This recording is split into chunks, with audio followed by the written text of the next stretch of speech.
Assalamualaikum fam, hope you're doing fantastic. So, the Chinese had noted that the Mongol warriors were actually pretty healthy compared to the Jurkid soldiers. So apparently the author notes, as we have read earlier, that the Mongols had a very steady diet of meat, where meat was obviously the horse meat, but they also hunted and such.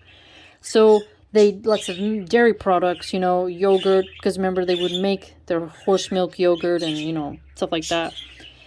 But they would also eat raw meat and also dried meat. So they were a very mobile army, always on the go.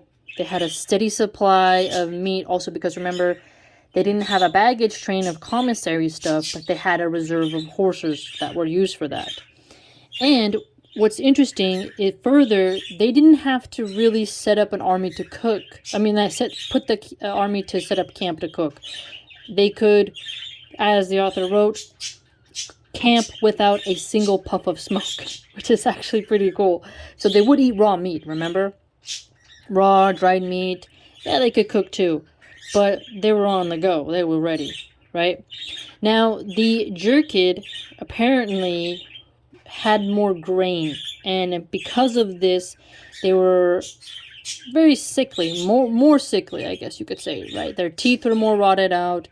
The lack of protein stunted their bones. So the Mongols, even if they were super poor, they didn't have much, they had more protein in their body. So they didn't have to have this sort of dependent, heavy carbohydrate diet.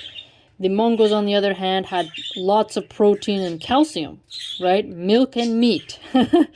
And I find it quite amazing how this grain diet people were not able to go up against the strong meat eaters. So I think that'd be kind of funny for some vegans because in the city you can survive on kale and tofu, but these steppe warriors who are conquering very formidable tribes are eating raw meat and riding horses and can travel for 10 days without stopping and survive in the cold, and it is amazing. So they are battle tested. Just amazing. So the Jurkid, they are more on the grain side, while the Mongols are more on the meat side. And this is fascinating to read. So apparently the Chinese are also surprised, but also disgusted. But it makes sense though, So if you have men, feed them some meat, quite clearly, because these Mongol men, they were eating meat. They weren't eating that soy,